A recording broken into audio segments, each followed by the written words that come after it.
Halo, Assalamualaikum warahmatullahi wabarakatuh. Apa kabar anak-anak semua? Kelas 4, mudah-mudahan kalian semua sehat walafiat ya. Minggu lalu kita sudah belajar tentang puisi, bait, dan baris, dan rima. Nah, sekarang kita akan lanjutkan. Kita akan belajar tentang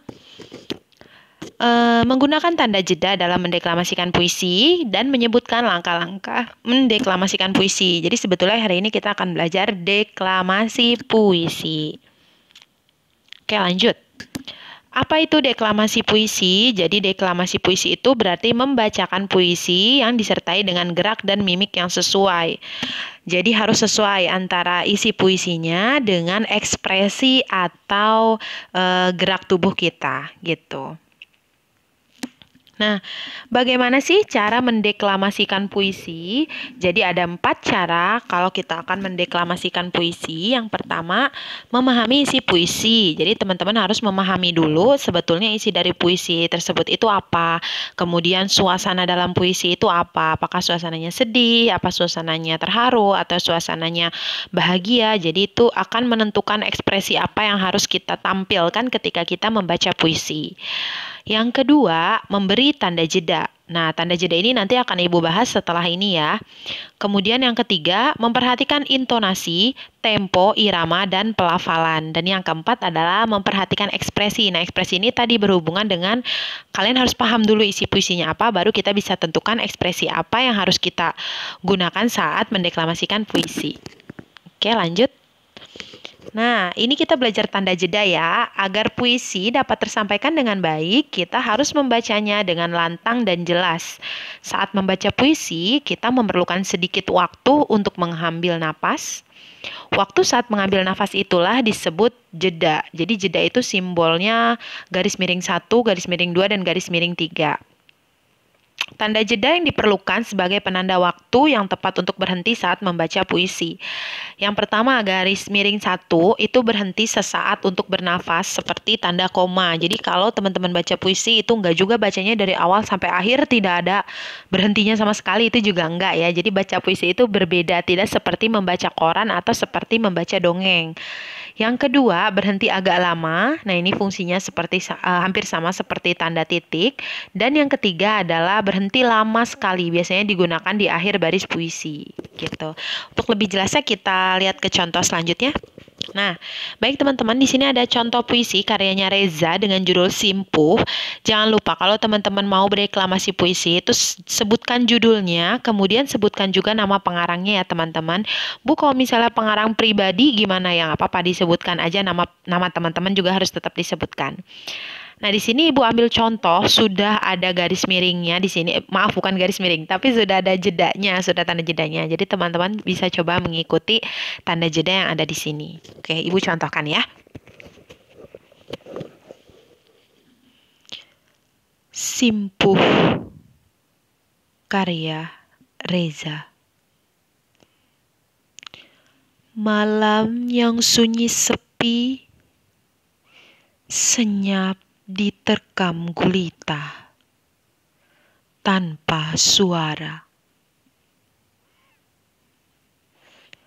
Termanggu di atas sajadah, terhampar di hadapan Sang Maha, meniti kata-kata tasbih nan indah.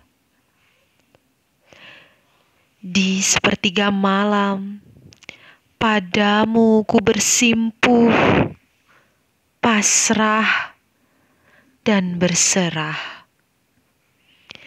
Oke, itu tadi teman-teman contohnya. Ibu yakin teman-teman pasti bisa lebih bagus nanti dari Ibu kalau misalnya ada tugas deklamasi puisi gitu ya. Jadi jangan lupa teman-teman harus lihat intonasinya, maaf, tanda jedanya. Jadi nggak juga dari awal sampai akhir tanpa henti gitu ya bacanya, enggak.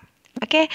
Itu tadi tanda jeda. Sekarang kita masuk yang tadi tahap yang ketiga, yaitu kita harus memperhatikan intonasi, tempo, irama, dan pelafalan. Ibu jelaskan satu persatu ya. Kalau intonasi itu berarti tinggi rendah nada, sama sebetulnya sama seperti kalau kita bernyanyi gitu teman-teman. Jadi kalau kita bernyanyi kan kita harus nadanya ada tinggi, ada rendahnya gitu ya. Sama membaca puisi juga seperti itu. Jadi enggak dari awal sampai akhir tinggi terus, atau dari awal sampai akhir rendah terus. Jadi ada naik turunnya. Kemudian yang kedua yaitu tempo. Tempo itu berarti cepat atau lambatnya pengucapan kata-kata. Jadi kalau baca puisi itu terlalu lambat juga jangan, terlalu cepat juga jangan, teman-teman. Jadi ada beberapa kata yang memang harus agak dilambatkan saat deklamasinya. Ada juga yang lebih cepat. Nah, tempo ini juga berkaitan dengan tanda jeda tadi. Tentu saja kalau tanda jedanya berhenti agak lama, ya berarti kata terakhirnya mungkin agak lama diucapkannya, begitu. Kemudian yang ketiga adalah irama. Irama adalah panjang, pendek bunyi, serta kemerduan saat deklamasi puisi. Jadi bukan hanya nyanyi aja yang harus merdu.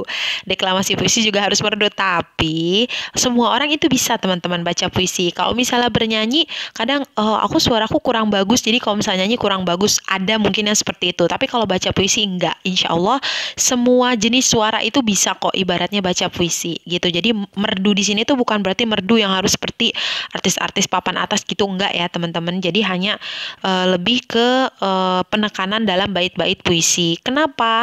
Agar puisi yang akan kita bacakan itu tersampaikan maknanya. Kalau puisinya tentang pahlawan, kita mau mengajak nih para pendengar itu lebih menghargai pahlawan kita gitu, lebih mencintai negara kita, maka kita akan bawakan dengan patriotisme.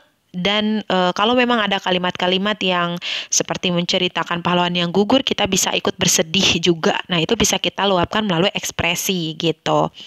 Kemudian yang keempat adalah pelafalan. Nah, pelafalan adalah artikulasi gitu. Artikulasi seperti yang teman-teman ketahui dalam bahasa Indonesia itu kan kita mengenal huruf vokal ya, A, I, U, E, O. Nah, itu harus jelas saat baca puisi.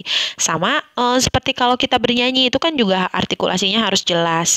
Jadi kalau misalnya kita membacakan sebuah kata yang mengandung huruf A, maka ya harus ada terdengar huruf A-nya. Kalau misalnya ada huruf O, ya harus terdengar juga huruf O-nya gitu, teman-teman. Tadi dan yang langkah terakhir itu memperhatikan mimik. Jadi mimik itu adalah peniruan dan gerak-gerik anggota badan dan raut wajah kita. Jadi kalau puisinya itu bahagia, pancarkanlah senyum. Nah, kalau misalnya puisinya itu sedih, ya kalian jangan pancarkan senyum. Kalau misalnya puisinya tentang misalnya pahlawan yang gugur, nah itu jangan gitu. Jadi disesuaikan dengan makna puisinya tadi. Nah, teman-teman, ini adalah contoh puisi yang waktu minggu lalu ya, yang untuk minggu lalu Ibu kasih ke teman-teman, Kerendahan Hati karya Taufik Ismail.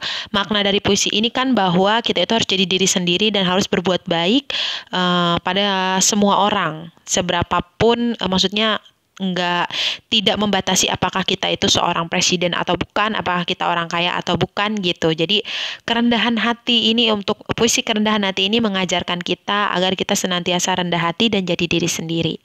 Oke, Ibu akan coba bacakan buat teman-teman ya.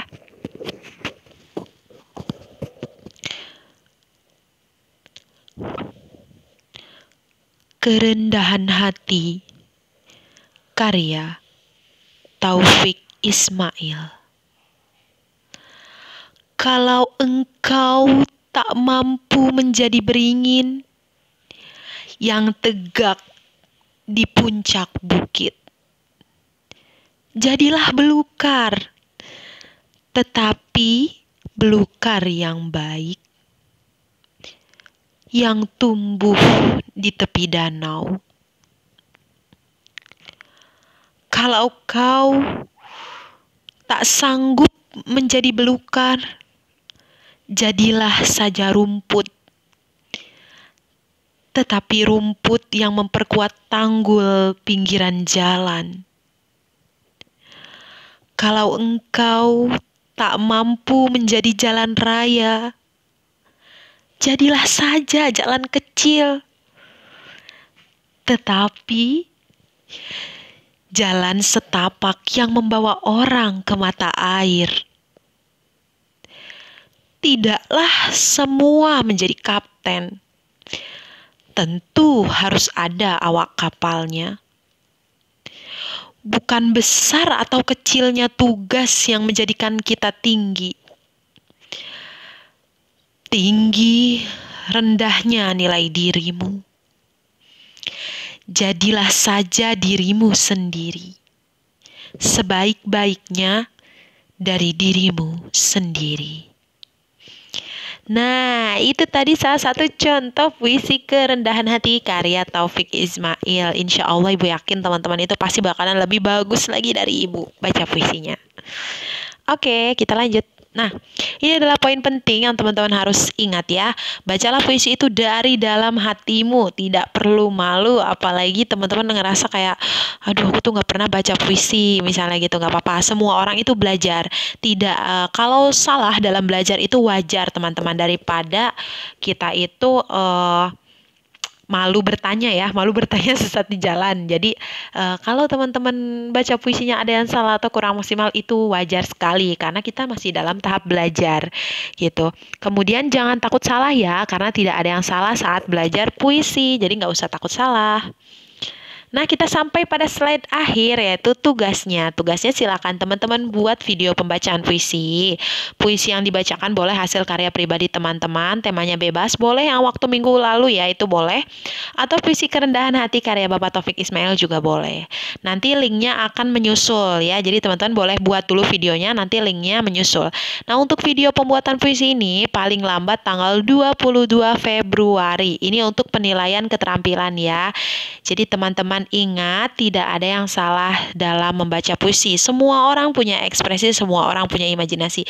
Yang salah itu adalah yang tidak mengerjakan. Artinya dia tidak ada usaha untuk mengerjakan gitu ya. Jadi oke teman-teman segitu dulu pembelajaran bahasa Indonesia dari Ibu ya. Wassalamualaikum warahmatullahi wabarakatuh.